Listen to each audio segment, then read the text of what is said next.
ఏపీలో నిర్వహించబోయే టీడీపీ మహానాడు కార్యక్రమానికి సంబంధించి ఏర్పాట్లు కొనసాగుతున్నాయి. కడప జిల్లాలో ఈసారి టీడీపీ వ్యవస్థాపకుడు ఎన్టీఆర్ జయంతి నాడు జరగబోయే మహానాడు కార్యక్రమాన్ని దిగ్విజయంగా కొనసాగించాలని గత సంవత్సరం ఎన్నికల సమయంలో వాయిదా పడ్డ మహానాడు రాయలసీమ కేంద్రంగా కార్యక్రమం నిర్వహించబోతున్నారు టీడీపీ పార్టీ నేతలు. కమలాపురం నియోజకవర్గం చర్లపల్లి వద్ద 140 ఎకరాల స్థలంలో మహానాడు పనులను ప్రారంభించారు. ఇక ఇదే అంశానికి సంబంధించి కడప జిల్లా నుండి మా ప్రతినిధి యూసఫ్ మరింత సమాచారం అందిస్తారు.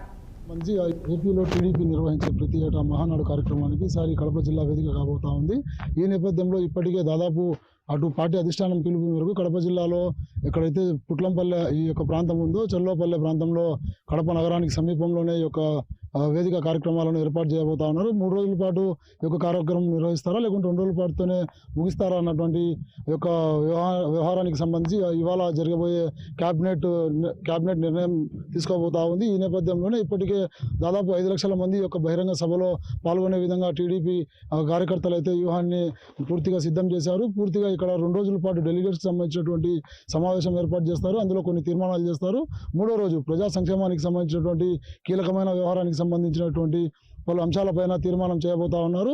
అది ఈ యొక్క బహిరంగ సభలో పాల్గొనేటువంటి కార్యకర్తలను ఉద్దేశించి ముఖ్యమంత్రి ప్రస్తుతం టీడీపీ జాతీయ అధ్యక్షుడు చంద్రబాబు అయితే ఆ యొక్క విధి విధానాలను కూడా ప్రవేశపెట్టబోతా ఉన్నారు. అందుకు రాష్ట్ర అధ్యక్షుడు పల్లా శ్రీనివాస్ ఇప్పటికే పలు దఫాలుగా మనం ఎక్కడైతే ఈ యొక్క సభాస్థలి వద్ద ఉన్నామో ఇక్కడికి వచ్చి పరిశీలించారు. ఇక్కడ అన్ని కూడా జంగల్ వర్క్తో పాటు మిగతా కార్యక్రమాలన్నింటినీ కూడా నిర్వహించబోతా ఉన్నారు. రాష్ట్ర వ్యాప్తంగా వచ్చేటువంటి కార్యకర్తలకు ఎటువంటి ఇబ్బంది కలగకుండా ఆ సమీపంలోనే లాడ్జీలను కూడా పూర్తిగా సిద్ధం చేశారు.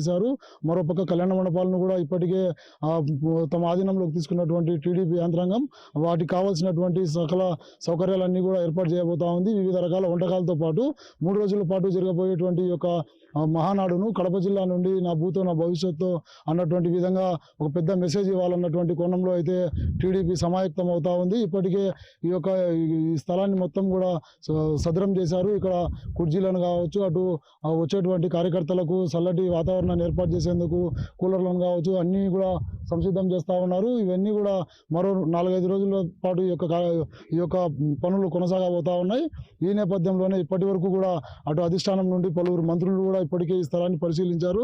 అనువైన స్థలము, రింగ్ రోడ్డు ఉంది. ఇటు రాయలసీమ ప్రాంతానికి సంబంధించినటువంటి ఎమ్మెల్యేలు కావచ్చు, ఎంపీలు కావచ్చు, ఎమ్మెల్సీలు కావచ్చు, వీరందరూ కూడా రావడానికి సజావుగా ఉంటుంది. అటు ఇతర జిల్లాల నుంచి వచ్చేటువంటి కోస్తా కావచ్చు, అటు తెలంగాణ నుంచి వచ్చేటువంటి వారందరూ కూడా ఎయిర్పోర్ట్కు సమీపంలో ఉండడంతో ఈ స్థలంలో అయితే కరెక్ట్గా ఈ యొక్క సభాస్థలి నిర్వహించుకోవచ్చు అన్నటువంటి నిర్ణయానికి ఇప్పటికే టీడీపీ అధిష్టానం వచ్చినట్లు కూడా తెలుస్తూ ఉంది. ఏదేమైనప్పటికీ ఈరోజు సాయంత్రం క్యాబినెట్లో తీసుకున్నటువంటి నిర్ణయం పట్ల టీడీపీ శ్రేణులందరూ కూడా ఎదురు చూస్తూ ఉన్నారు. 3 రోజుల పాటు ఈ యొక్క కార్యక్రమాన్ని కొనసాగించాలి, టీడీపీ పార్టీకి పూర్వం మళ్ళీ కడప జిల్లా నుండి ఇప్పించాలన్నటువంటి ధోరణిలో జిల్లాలో ఉన్నటువంటి ఎమ్మెల్యేలందరూ కూడా కృషి చేస్తూ ఉన్నారు.